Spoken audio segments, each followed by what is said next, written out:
ప్రభువాక్య సందేశాలు సమాధానపరచు సందేశాలు పరమునకు చేర్చే సందేశాలు ఇవి ఒలీవా సందేశాలు ప్రభువాక్య సందేశాలు సమాధానపరచు సందేశాలు పరమునకు చేర్చే సందేశాలు ఇవి ఒలీవా సందేశాలు. లోకాన్ని విడిచాడు షీమోను, దేవుని మాటకు లోబడ్డాడు, దేవుడు చెప్పిన ప్రకారం విన్నాడు, అద్భుతం చూశాడు జీవితంలో. నేను కూడా మట్ట కోటేశ్వర వాళ్ళ కుటుంబం అద్భుతం చూడాలని ఆశపడుతున్నా. గడిచిన కాలంలో వచ్చిన శోధనలు అన్నిటిని జయించి మరలా అద్భుతమైన నిలదొక్కొని దేవుని దీవెనతో ఆశీర్వాదాలు వర్ధిల్లాలని ఆశపడుతున్నాను. ఆ కుటుంబం వర్ధిల్లునుగాక, ఆ కుటుంబం ఆశీర్వదింపబడునుగాక. నా ప్రియ సహోదరి సహోదర, అపవిత్ర పెదవులు కలిగిన వాడన ప్రభువా, నిన్ను నేను స్తుతించలేకపోతున్నాను తండ్రి అని యెషయా ప్రవక్త మాట్లాడుతున్నాడు. నా ప్రియ సహోదరి సహోదర, నేను అపవిత్ర పెదవులు కలిగిన వారి మధ్య నివాసం ఉంటున్నవాడిని. ఎవరి మధ్య? అపవిత్రమైన పెదవుల మధ్య. అంటే వాళ్ళ యొక్క జీవన విధానము పొద్దున్న లేస్తే ఎవరితో ఏ విధంగా అబద్ధం ఆడాలి, అబద్ధ సాక్ష్యాలు పలకాలి, ఎవరి మీద అబద్ధాలు పలుకుతే నాకు రూపాయి దొరుకుతుంది, నేను పోషింపబడతాను, నేను ఆనందిస్తాను, నా ఈరోజు తాగడానికి మందు దొరుకుతుంది, ఈరోజు నేను కడుపు నింపుకోవటానికి హ్యాపీగా ఉండటానికి నాకు డబ్బులు వస్తాయని ఆలోచన తలంపులు కలిగిన మనుషులు మన చుట్టూ ఉంటారు. మనమల్ని మోసం చేస్తారు, మనతోనే అబద్ధము చెప్తారు, మనతోనే అబద్ధాలు పలుకుతారు, మన కుటుంబ సభ్యుల గురించే మాట్లాడతారు, మన బంధువుల గురించి మాట్లాడతారు, మన స్నేహితుల గురించి మాట్లాడతారు, మన సంఘస్థుల గురించి మాట్లాడతారు, మన సేవకుని గురించి మాట్లాడతారు, మన సంఘ కాపరి గురించి మాట్లాడతాడు. నా ప్రియ సహోదరి సహోదరుడా, ఎందుకో తెలుసా? నీ ఆధ్యాత్మిక జీవితాన్ని పాడు చేయటానికి, నీ ఆత్మీయ జీవితాన్ని పాడు చేయటానికి, నిన్ను దేవునికి దూరంగా నడిపించడానికి, దేవుని యొక్క సాంగత్య జీవితం నుంచి దూరంగా తీసుకెళ్ళిపోవటానికి, నిన్ను పతనము చేయటానికి, నాశనం చేయటానికి అపవాది ఏర్పాటు చేసుకున్న మనుషులు వాళ్ళు. వారిని గ్రహించండి, వారి విషయంలో మీరు కనులిప్పండి. గ్రహింపు కలిగిన వారే జీవించమని దేవుని పెట్ట మనవి చేస్తున్నాను. అట్టి మనస్తత్వం కలిగిన వారిగా ఉంటానికి కృప దయచేయమని అడుగుచున్నాను. నా ప్రియ సహోదరి సహోదరుడా, ఆలోచించండి. ఈరోజు ఆలకించండి. ఈరోజు కొరింథీ సంఘానికి పౌలు గారు బోధిస్తూ ఒక చక్కటి మాట అంటాడు. చూడండి, కొరింథీయులకు రాసిన 2వ పత్రిక 6వ అధ్యాయము 18వ వచనం. దేవుని యొక్క ఆలయమునకును విగ్రహములతో ఏమి పొందిగా, చూసావా, మనము జీవము కలిగిన దేవుని యొక్క ఆలయమై ఉన్నాము. అందుకు దేవుడు ఇలాగూ సెలవిస్తున్నాడు, నేను వారిలో నివసించి. ఎవరిలో? ఆయనను ప్రేమించు వారిలో, ఆయనను ఆదరించు వారిలో, ఆయనను ప్రేమతో హృదయములకు పిలుచు వారిలో, ఎవరైతే దేవుని స్తుతిస్తారో వారిలో, ఎవరినైతే దేవుని ఆనుకొని జీవిస్తారో వారిలో, దేవుని మీద ఆధారపడి జీవిస్తారో వారిలో వారిలో నివసించి సంచరించెదను. నేను వారి దేవుణ్ణై ఉందును, వారు నా ప్రజలై ఉందురు. ఈ మాట అండర్లైన్ చేయదు. కావున మీరు వారి మధ్యల నుండి బయలుదేరి వెడలి ప్రత్యేకముగా ఉండి. వారి మధ్యలో నుండి బయలుదేరి వెడలి ప్రత్యేకముగా ఉండి. Praise lord. ఎవరి మధ్యలో నుండి? అపవిత్రమైన పెదవులు కలిగిన వారి మధ్యలో నుంచి, అబద్ధకుల మాట్లాడుతున్న వారి మధ్యలో నుంచి, దేవుని యొక్క నామములో జీవిస్తూ నామకార్థ క్రైస్తవ జీవితము జీవిస్తున్న వారి మధ్యలో నుంచి ఈ జీవితము ఈ లోకంలో ఇలాగ ఉంటుంది అన్నీ కూడా మనము చేయాలని విగ్రహంతో సహా వాళ్ళతో పూజలు చేయించగల క్రైస్తవ సమాజంలో ఉన్న క్రైస్తవ బిడ్డల కుటుంబాలకు దూరంగా ఉంటూ వారి మధ్య నుంచి విడిపోయి దూరంగా ప్రత్యేకముగా ఉండుడి. శిష్యవా, మన ప్రార్థన దేవుని దగ్గరికి వెళ్ళకపోవడానికి కారణం ఏంటంటే ఇదే. మనం వారితో కలిసి ఉంటున్నాం, వాళ్ళతో కలిసి మాట్లాడుతున్నాం, వారు మాట్లాడే మాటలకు మనం తైతక్కలాడుతున్నాము, వారు మాట్లాడే మాటలకు మనం తాళం పలుకుతున్నాము, మనం తల ఊపుతున్నాము, మనము కూడా వారిలో ఏకీభవిస్తున్నాము. కాబట్టి మనము హృదయపూర్వకంగా దేవుని స్తుతించలేకపోతున్నాం. అబద్ధకుడిగా ఉండటానికి ఇష్టం లేకనే తన ప్రియ కుమారుడిని యేసుక్రీస్తు వారి భూలోకం పంపించి మోసగాడిగా ఉండటానికి వీల్లేదని, అన్యాయస్తుడిగా ఉండటానికి వీల్లేదని వారి పాపాలు క్షమించి వారిని రక్షించి తన రాజ్యంలోకి చేర్చుకోవాలని ఆ సర్వోన్నతుడైన దేవుడు భూలోకమునకు మానవుడిగా వచ్చి ఆ శిలువలో మరణించి నిన్ను నన్ను ఆ పాప బతుకము నుంచి ఆ పాపాల నుంచి విమోచించి రక్షించాడు. ఆ జ్ఞానం ఏమైంది అంటున్నా నేను. ఆలోచన చేసుకోండి. ఈరోజు దూరంగా ఉండండి, వారి నుంచి వేడాలి, వారి నుంచి దూరంగా వెళ్ళిపోండి, ప్రత్యేకం బ్రతకండి. నేను మీలో ఉంటాను. ఏమంటున్నాడు సర్వశక్తి గల దేవుడు? నేను మీలోనే ఉండి నేను మీతోనే ఉండి మీతో జీవించుతూ నేను మిమ్మల్ని ఆశీర్వదిస్తాను. Praise Lord. అభివృద్ధి పరుస్తాను, ఏ కొదవ ఉంచను మీకు అని చెప్తున్న మాటలు ఇవన్నీ కూడా. ఆదికాండం 12వ అధ్యాయం అబ్రహామును అదే పిలిచాడు. నీ దేశము నుండి, నీ బంధువుల యొద్ద నుండి, నీ ఇంట నుండి, నీ తండ్రి యొద్ద నుండి నేను చూపుచున్న ఈ దేశానికి నువ్వు వెళ్ళుము అన్నాడు. అలాగే మాట్లాడకుండా బయలుదేరాడు, మాటకు లోబన్నాడు. 13వ అధ్యాయం 1, 2, 3 వచ్చినాలు చూస్తే కన్నా 1, 2 వచ్చి వాళ్ళు ఆశీర్వదింపబన్నాడు. ధనికుడిగా ఎక్కడి నుంచి వచ్చినాయే అబ్రహాంకు? దేవుడు ఆశీర్వదించబట్టేగా, దేవుడు దీవించబట్టేగా, దేవుడు సమకూర్చబట్టేగా. మరి వాక్యం చదివి వింటున్నావు, మరి నమ్మకపోతే ఎట్లా? విశ్వసించకపోతే ఎట్లా? నీ అక్కలు తీర్చువాడు ఆయనే, నిన్ను బలపరచువాడు నువ్వు ఆయనే. ఈ మధ్యకాలంలో పాస్టర్ తిమోతి గారని విశాఖపట్నం నుంచి నాకు పరిచయం అయ్యాడు. ఈ మధ్యకాలంలో ఆయనకు ఎవరో చెప్పారు నా పేరు. గూడవల్లో ఒక పాస్టర్ గారు ఉన్నారు. సర్వశక్తి గల దేవుడు ఆయనకు వివేచన జ్ఞానం ఇచ్చాడు. మనం కానీ ఇక్కడ నుంచి ప్రార్థన చేయమని అడిగితే మన దగ్గర ఏమున్నాయో మనం చెప్పగలడు. దేవుడి కృపను బట్టి మన బలహీనతలు ఏంటో మనకు చెప్పగలడు. ఆయన ప్రార్థన చేసి అని చెప్పారంట పాస్టర్ గారు. ఆయన దుబాయ్లో ఉన్నాడు. ఆ దుబాయ్లో ఒక సంస్థకు అటాచ్ అయి ఉన్నాడు. దేవుడు అక్కడి నుంచి నువ్వు విశాఖపట్నం వెళ్ళిపోమన్నాడంట. విశాఖపట్నం వచ్చాడు. అక్కడ కొంతకాలము ఆ సంస్థ వాళ్ళతో కలిసి పనిచేయమన్నాడు. చేసిస్తుండగా నువ్వు ఇక్కడి నుంచి లేచి ఇదిగో పలాని గ్రామం చూపిస్తున్నా, ఆ గ్రామం దగ్గరికి వెళ్ళమన్నాడు. ఆ గ్రామానికి వచ్చాడు.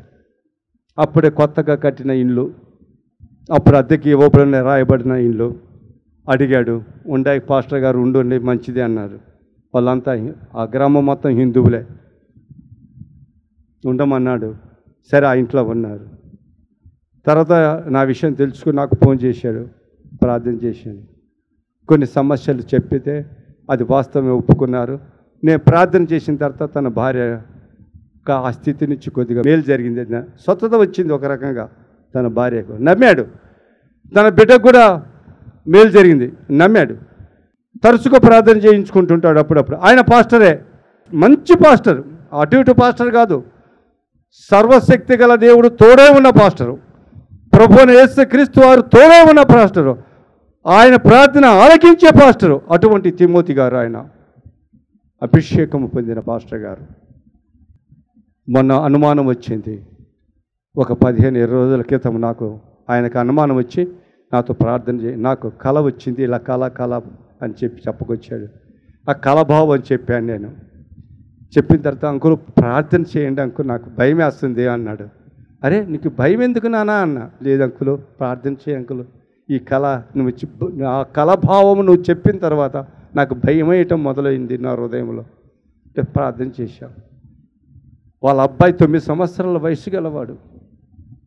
నేను ప్రార్థన చేస్తుంటే వాళ్ళ నాన్నతో అంటున్నాడు, నానా నాకు చాలా కనపడుతున్నాయి నాన్న అంటే. ఏం కనపడుతున్నాయి? అప్పుడు నేను ఆగిపోయా, ఆన్లైన్లో ప్రార్థన చేస్తున్నా. రే బుడ్డాడా నీకేం కనపడుతుందిరా అన్న. ఫలాని నీకు ఏది కనపడి నాకు చెప్తుండ్రా అన్న. వాడు చెప్తున్నాడు, నేను ఒక్కొక్క దాన్ని తీసేయటానికి ప్రయత్నం చేస్తున్నా. అన్నీ అయిపోయిన తర్వాత ప్రార్థన కొద్దిగా టైం నడిచింది, 10 నిమిషాలు 20 నిమిషాలు. పాస్టర్ గారితో అన్నాను, ఆ ఇండ్లు నువ్వు దిగిన ఇండ్లు మంచిది కాదు. నుగ్గేసి మనుషుల యొక్క అస్త్రపంజరానికి సంబంధించి ఎముకలు పెట్టి కోడి కోసి కోడి రక్తాన్ని చిందించారు ఆ నుగ్గుమేనా? అది రక్త బల్లి మళ్ళీ అడుగుతుంది. నీకు ఎంత శీఘ్రముగా ఉంటే అంత శీఘ్రముగా ఆ ఇంట్లో ఖాళీ చేసి వెళ్ళిపోనా. Praise the lord. నేను అన్న తర్వాత ఒక యాక్సిడెంట్ అయింది, జారి పడిపోయాడు. అప్పుడు చిన్న గాయాలైనాయి. చెప్పిన తర్వాత త్వరపడి వెళ్తాను అంకులా అన్నాడు.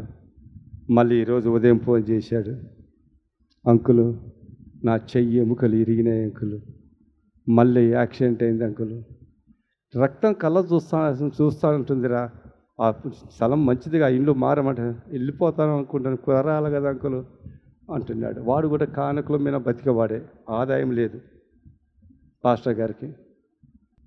పాపం అన్నాడు, ప్రార్థన చేసుకున్నాను అంకుల్, నీకు ఫోన్ చేద్దామన్నా కానీ నాకు కుదరలేదు అంకులు అన్నాడు. ఏమైందిలే, ప్రార్థన చేసుకున్నాను అంకులు, ఒక వ్యక్తి ఎవరో వచ్చారు అంకులు, నా చేయి పట్టుకున్నాడు అంకులు, లాగాడు అంకులు, ఒకసారి కుడి పక్కకు ఒకసారి ఎడం పక్కకు నా చేయి తిప్పాడు అంకులు. అంతకుముందు నేను దగ్గరున్న చిన్న హాస్పిటల్కి వెళ్ళాను. అయ్యా నీ చెయ్యి ఇరిగింది అయ్యా, ఎముకలు ఇరిగినాయ్యా, నువ్వు వెళ్ళు, పెద్ద హాస్పిటల్కి వెళ్ళాల్సిందే అన్నారు. పెద్ద హాస్పిటల్కి వెళ్ళకముందు ప్రార్థన చేసుకున్నాను అంకులు, వేసుకుని ఏడ్చుకుంటే వెళ్ళిపోయాను, ప్రభు నువ్వే సహాయం చేయాలని. ఆ యొక్క కళ్ళు మూసుకొని ప్రార్థన చేసుకుంటుంటే ఈ దర్శనం చూశాను అంకులు. ఇంకా అక్కడికి వెళ్ళిన తర్వాత వాళ్ళంతా అడ్మిషన్ చేసుకొని ఎక్స్రే రాశారు, అన్నీ చేశారు, కానీ అయ్యా ఏ ఎముక ఎరగలేదు అన్నారయ్యా. చప్పలకు దేవుని భయపరచండి.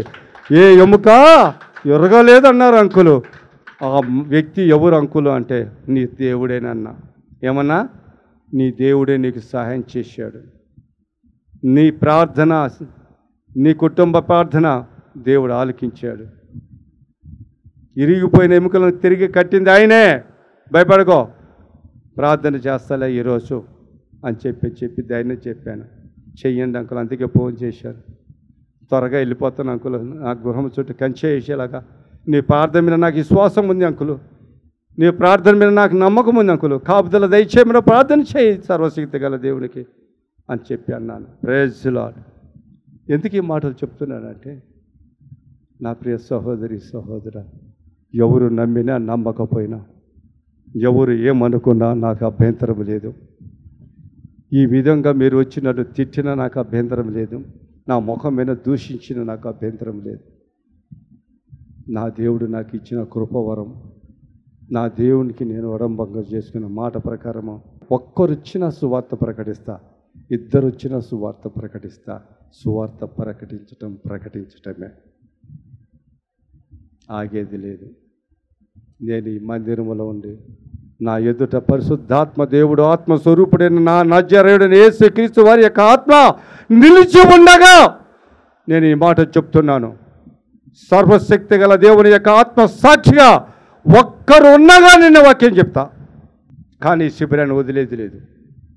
మీరు వచ్చినా రాకపోయినా, మీరు నమ్మినా నమ్మకపోయినా ఇది జరుగుతుంది. అబ్రహామును పోషించిన దేవుడు, అబ్రహామును పిలిచినప్పుడు దేవుడు పాలన లేవనెత్తలేదా? మరి ఆ యొక్క మీలో ఉంటానన్న దేవుడు, మీ మధ్య ఉంటానన్న దేవుడు, నీలో జీవిస్తానన్న దేవుడు, ఈయన మధ్య నుంచి, ఈ అబద్ధకుల మధ్య నుంచి, ఈ యొక్క హంతకుల మధ్య నుంచి, ఈ అబద్ధ సాక్ష్యాలు చెప్పే వారి నుంచి అపవిత్రమైన పెదవులు కలిగిన వారి మధ్య నుంచే, అపవిత్రమైనటువంటి నాలుక మాట్లాడే దూషణకరమైన మాటలు మాట్లాడే మనుషుల మధ్య నుంచే నువ్వు దూరముగా వెళ్ళిపోమన్నాడు. నేను దూరంగా వచ్చాను, మా బంధువులందరినీ వదిలేసి, నా రక్త సంబంధకులందరినీ వదిలేసి వచ్చాను. నేను కూడా నా దేవుడు నన్ను తీసుకొచ్చాడు ఇక్కడికి. అబ్రహామును ఆశీర్వదించిన దేవుడు నన్ను ఆశీర్వదించడా? ప్రవక్త అయిన యెషయాను వాడుకున్న దేవుడు నన్ను వాడుకోడా? తన ప్రజల కోసం వాడుకుంటాడు. నేను ఈరోజు ఇదే చెప్పబోతున్నాను నా ప్రియ సహోదరి సహోదరా, చెప్పాలని ఆశ. ఎంత తీక్షంగా ప్రార్థన చేశాడు ప్రవక్త అయిన యెషయా. అపవిత్రమైన పెదవులు కలిగిన వాడను ప్రభువా, నిన్ను స్తుతించలేకపోతున్నాను ప్రభువా. అపవిత్ర పెదవులు కలిగిన మనుషుల మధ్య నివాసం ఉండే నేను పాడైపోయానయ్యా. నన్ను బయటికి లేవనెత్తు, నన్ను నీ బిడ్డను వాడుకో ప్రభు అని ఆయన ప్రార్థన చేశాడు. ఎప్పుడు ప్రార్థన చేశాడు అద్భుతంగా. యెషయా గ్రంథం 6వ అధ్యాయం 6-7 వచనాలు చదవండి. అప్పుడు ఆ శరాబులలో ఒకడు తాను బలిపీఠంలో నుండి కారుతో తీసిన నిప్పును చాదబుట్టుకొని నా యొద్దకు ఎగిరి వచ్చి నా నోటికి దానిని తగిలించి, ఆలకించండి, ఇది నీ నోటిని తగిలించాను గనుక నీ పాపమునకు ప్రాయశ్చిత్తము జరిగినది, నీ దోషము తొలగిపోయినది ఆయనను. ప్రైజ్ ది లార్డ్, హల్లెలూయా. చప్పటి దేవుని మహిమపరచండి. హల్లెలూయా, హల్లెలూయా. చెప్పండి, ఇప్పుడు ప్రవక్త అయిన యెషయా గారి ప్రార్థన దేవుడు ఆలకించాడా లేదా? చెప్పండి, ఆలకించాడా లేదా? ఆలకించాడు. ఆయన ఆవేదన ఆలకించాడా లేదా? ఆలకించాడు. పరిష్కార మార్గం చూపించాడా లేదా? చూపించాడు. పశ్చాత్తాప హృదయ ప్రార్థన ఆలకించే మార్గం చూపించిన దేవుడు, నువ్వు పశ్చాత్తాపపడి పాపపు ఒప్పుకోలు చేస్తే నీ ప్రార్థన, నా ప్రార్థన కూడా ఆలకిస్తాడు. పోతే ఇంకొక మాట, బలిపీఠం అంటే ఏంటి? బలిపీఠం అంటే ఏంటి? ఆ ఆకాశమందు ఆ సింహాసనం ఎదురుగా నిత్యము కాలుతున్న, నిత్యము అగ్ని కణంతో నింపబడిన ఆ బలిపీఠం ఎక్కడుంది? అది ఇత్తడి బలిపీఠము. అది ఏం బలిపీఠము? ఇత్తడి. ఎక్కడుంది అది? గిబియోన్లో ఉంది. ఎక్కడుంది? గిబియోన్లో. ఎక్కడ గిబియోను? భూమి మీద ఉంది. Praise the lord. లేవియా కాండము 6వ అధ్యాయం 12-13 వచనాలు. నిత్యము బలిపీఠం మీద అగ్ని మండుచుండవలెను, అది ఆరిపోకూడదు. ఇది దేవుని యొక్క ఆజ్ఞ. ప్రతి ఉదయమున యాజకులు దాని మీద కట్టెలు వేసి దాని మీద దహన బలి ఉంచి సమాధాన బలియు పశువు కొవ్వును దహింపవలెను. బలిపీఠము మీద అగ్ని నిత్యము మండుచుండవలెను. Praise the lord. అదే ఆ బలిపీఠమే ఆ యొక్క మండుచున్నటువంటి ఆ జ్వాలల నుంచి ఆ శరాబు అగ్ని కణమును తీసింది. Praise the lord. ఇది భూమి మీద ఉంది కదా, ఆకాశానికి ఎట్టగిరిందే అంటే దేవుని మహిమ. ఏదైనా చేయగలడు. దేవునికి అసాధ్యమైనది ఏది లేదు. తీసుకున్నది, ఎగిరి వచ్చింది. ఎవరి పెదవులు తాకింది? నిర్గమకాండము 29వ అధ్యాయం 33వ వచనం. వారిని ప్రతిష్ఠ చేయుటకును వారిని పరిశుద్ధపరచుటకును ఏటి వలన ప్రాయశ్చిత్తము చేయబడినో.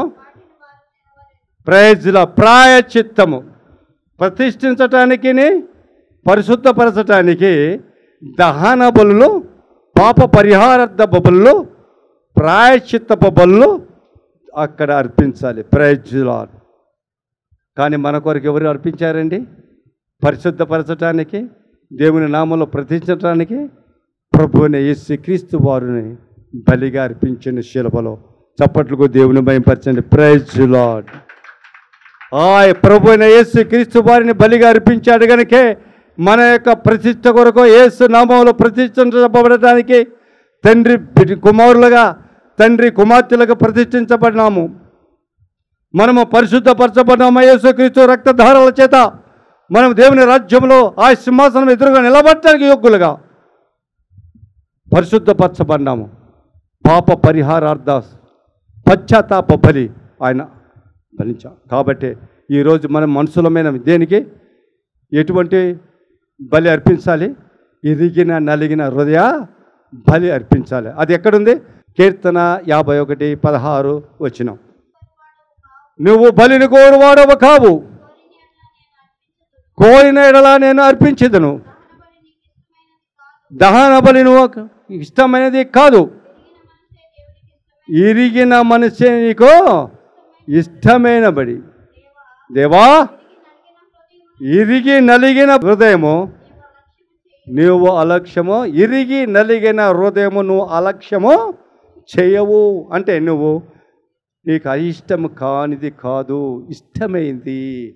ఇరిగి నలిగిన హృదయము నీకు ఇష్టమైన బలి ప్రభువా, అది నేను నీకు ఇస్తా. నీకు అది నేను సర్వశక్తి గల దేవుడు ఈరోజు నా హృదయ బలి కోరుతున్నాడు. విరిగి నలిగిన హృదయ బలి కోరుతున్నారు నా ప్రియ సహోదరి సహోదరుడా. పశ్చాత్తాప ప్రార్థన కోరుతున్నాడు. నేను పాపినే ప్రభువా, నిన్ను స్తుతించలేని దౌర్భాగ్య పరిస్థితుల్లో ఉన్నాను. నా కనులారా చూస్తున్నాను ప్రభువా. ఆ యొక్క దేవదూత గణములో, ఆ శరాబులో ఖరాబులో నిన్ను పరిశుద్ధుడు పరిశుద్ధుడు పరిశుద్ధుడు, మహోన్నతుడు మహోన్నతుడు, సర్వోన్నతుడు దేవుడు అని కొనియాడుతుంటే, స్తుతిస్తుంటే నేను స్తుతించలేని దౌర్భాగ్య పరిస్థితుల్లో ఉన్నాను. పాపాత్మ పెదవులు కలిగిన, పాపము కలిగిన, పాపపు పెదవులు కలిగిన పాపాత్ముని ప్రభువా. పాపపు పెదవులు నాయనా కలిగిన మనుషుల మధ్య జీవించిన దౌర్భాగ్యని ప్రభు అని యెషయా ప్రవక్త ఏ విధముగా బాధపడి పశ్చాత్తాపడి ప్రార్థన చేసినప్పుడు ఆయన ప్రార్థనకు సావుబచ్చి ఆ అగ్ని కణముల చేత కాల్చబడింది. ఏమైంది? అగ్ని ఏమైంది? కాల్చింది. అగ్ని దిగి వచ్చింది. ఆ అగ్ని కండము ఎప్పుడొచ్చి ఆ పెదవులో తాకిందో ఆ యొక్క పాపము పరిహారమైంది. నీ దేవుడు అగ్ని జ్వాల వంటి వాడు. అబ్రాహాము ఖండించిన ఖండముల మధ్య అగ్ని జ్వాల నడిచినవాడు. నీ దేవుడు అగ్ని అయి ఉన్నవాడు. మేడ గదివిన ప్రార్థనలు చేయించునగవారు అగ్ని జ్వాల వల్ల వచ్చి వాళ్ళ మీద రాలగా వాళ్ళకు ఆత్మ తాకింది, ఆత్మ శక్తి పొందుకున్నారు. వాక్శక్తి ద్వారా అనేక మందికి ఆత్మతో నింపబడ్డారు. మన దేవుడు ఆత్మ అగ్ని అయి ఉన్న దేవుడు. నిన్ను తాకితే చాలు నీలో ఉన్న పాపం పరిహారం అవుతుంది. కాబట్టి నా ప్రియ సహోదరి సహోదర, ఈరోజు మన పాపం పరిహారం చేసుకుందామా? పశ్చాత్తాప ప్రార్థన చేద్దామా? ప్రార్థన చేద్దాం. అందరం కళ్ళు మూసుకోండి. అందరు కళ్ళు మూసుకోండి. మోకరించగలిగిన వారు మోకరించలేని వారు మోకరించగాకండి. నోరిప్పండి. అందరూ నోరిప్పండి. అందరూ నోరిప్పాలి నా ప్రియ సహోదరి సహోదరుడు. అందరూ నోరిప్పాలి. అందరూ నాతో కూడా కలిసి ప్రార్థన చేయాలి. ప్రభువా తండ్రి, నీకు వేలాది వందనములు స్తుతులు స్తోత్రాలు ప్రభువా. ఇదిగో నా తండ్రి నా దేవా, ఏ విధముగా నా తండ్రి నా దేవా ఆయా దర్శనమయందు ప్రభువా, యెషయా ప్రవక్త ఏ విధంగా ప్రభువా నా తండ్రి నాయన అయా నిన్ను స్తుతించలేక ప్రభువా, అయా మేము పాపపు పెదవులు కలిగిన వారమయ్యా, పాపపు జీవితంలో నలిగిపోతున్న వారమయ్యా, పాపపు బతుకులో నలిగిపోతున్నాము. నోరిప్పండి, నోరిప్పండి నా ప్రియ సహోదరి సహోదరుడా. ఈరోజు ప్రభువా నీ దేవుడు నిన్ను తాగుతాడయ్యా, నిన్ను స్వస్థపరిచేవాడై ఉన్నాడు. ఈ ఒలివ ప్రార్థన శిబిరంలో మన మధ్య ఆత్మశక్తి గల దేవుడు, పరిశుద్ధాత్మ దేవుడు, సంచరించే దేవుడు మన మధ్య వచ్చే ఉన్నాడు, మనతో ఉన్నాడమ్మా. నమ్మండి, చేసుకోండి ప్రార్థన, నోరిప్పండి. ప్రభువా నేను పాపిని ప్రభువా, నా పాపపు జీవితంను పరిష్కరించండి ప్రభువా. అయా మా పాపపు బ్రతుకు నుంచి మమ్మల్ని విడుదల దయచేయి. ఆనాడు ఎస్ఐ ప్రవక్త ప్రార్థన ఆలకించిన దేవా, మా ప్రార్థన ఆలకించవా నా తండ్రి నా దేవా. అయా మా ప్రార్థన ఆలకించు నా తండ్రి. అయా ఇదిగో అపోస్తుల కార్యాలలో ప్రభు 9 మా నాయన వచ్చినప్పుడు సౌలును ప్రభు గర్దించినప్పుడు సౌలు చూపు లేక ప్రభు 3 దినములు అన్న పానీయాలు మానేసి ప్రార్థన చేసినట్టు మేము చూస్తున్నాం ప్రభు. అతని ప్రార్థన ఆలకించిన దేవా, మా ప్రార్థన ఆలకించు నా తండ్రి. సౌలును పౌలుగా మార్చిన ప్రభు, మా ప్రార్థన ఆలకించు నా తండ్రి. సంప్రదాయ స్త్రీని ప్రభావాల పాప జీవితం నుంచి విముక్తి కలగజేసిన తండ్రి, ఎలుగెత్తి చెప్పింది ప్రభు ఆ గ్రామంలో. ఆయా నా పాపాలన్నీ కూడా చూపించినది ఏడు మెస్సయ్య కాదా? నా పాపాలను పరిష్కరించిన వాడు మెస్సయ్య కాదా? నాయనానికి వందనాలు. ఈరోజు మన మధ్యకు వచ్చాడయ్యా, మన మధ్య మాట్లాడుతున్న దేవుడు, మనల్ని ఆదరించే దేవుడయ్యా. పునరిప్పండి, ప్రార్థన చేయండి. అద్భుతాలు చేసే దేవుడు మన మధ్య ఉన్నాడు. ఆశ్చర్య కార్యాలు చేసే దేవుడు మన మధ్య ఉన్నాడయ్యా. అయా సహాయం చేయండి, సహకరించండి తండ్రి. నీకు వందనాలయ్యా, వందనాలు ప్రభువా. స్తోత్రం ప్రభువా, స్తోత్రం నాయన. నాయన ఇప్పటి వరకు మీ పిల్లలు చేసిన ప్రార్థన ఆలకించినందుకు మీకు వేలాది వందరములు స్తుతులు, స్తోత్రం స్తోత్రం స్తోత్రాలు ప్రభువా. నాయన నీ బిడ్డల ప్రభు ప్రార్థనలు మీ స్వాదస్థితికి చేర్చుకున్నందుకు మీ స్తోత్రాలు. ఆ రోజు ప్రభువా ఏ విధంగా నీ కుమారుడు యెషయా ప్రవక్త ప్రభువా దర్శనములో చూసిన ప్రకారము నాయన మిమ్మల్ని చూసే భాగ్యం ప్రతి ఒక్కరికి దయచేయండి. మీ నామమును సైన్యములకు అధిపతికు యెహోవా ప్రభువా మీకు వందనాలు, స్తుతులు, స్తోత్రాలు. రాజులకు రాజు, ప్రభులకు ప్రభు అయిన దేవా, మీ పరిశుద్ధ నామమును ఉచ్చరించి స్తుతించి ఆరాధించే భాగ్యం ప్రతి ఒక్కరికి దయచేయి ప్రభా. ప్రతి ఒక్కరికి వారి పెదవులను తాకండి, వాళ్ళ నాలుకలను తాకండి, శుద్ధి చేయండి ప్రభా. అపవిత్రత కలిగినట్టు ప్రతి ఒక్క అపవిత్రత నుంచి మాల నుంచి శుద్ధి చేయండి, తీసివేయండి, పారదోలండి ప్రభా. ఈ శిబిరంలో వచ్చిన ప్రతి ఒక్కరిని, ప్రవచన టెలివిజన్ ద్వారా వింటున్న ప్రతి ఒక్కరిని కూడా నువ్వు మొట్టండి మీ గాయమైన హస్తంతో. ఆ యొక్క అగ్ని కణములు మాకు తాకించండి. మమ్మల్ని కొన్ని అగ్గితో ప్రభు దహించి వేయండి. మా పాప దోషములను, మా అపరాధములను దహించి వేసి శుద్ధులుగా చేసి నీ బిడ్డలకు మమ్మల్ని ఆత్మతో నింపి నడిపించి వర్ధలింపచేయమని ఈ చిన్ని ప్రార్థన మీ పాసన చేర్చుకుని ప్రతిఫలం దయచేయమని కూడి వచ్చిన ప్రతి ఒక్కరిని కూడా పేరు పేరున దీవించి ఆశీర్వదించండి. వారి యొక్క ప్రతి అవసరత అక్కర్ల తీర్చండి. టీవీ ఛానల్కి ఎదురుగా కూర్చున్న వారి యొక్క ప్రతి అక్కర అవసరతలు తీర్చండి. వారికి కావలసిన ప్రతి ఈవులు అనుగ్రహించండి. ఈ శిబిరము నీది, నీ కుమారుని నేను, నీ వాడిని, వచ్చిన ప్రతి బిడ్డ నీ బిడ్డలు పరవా.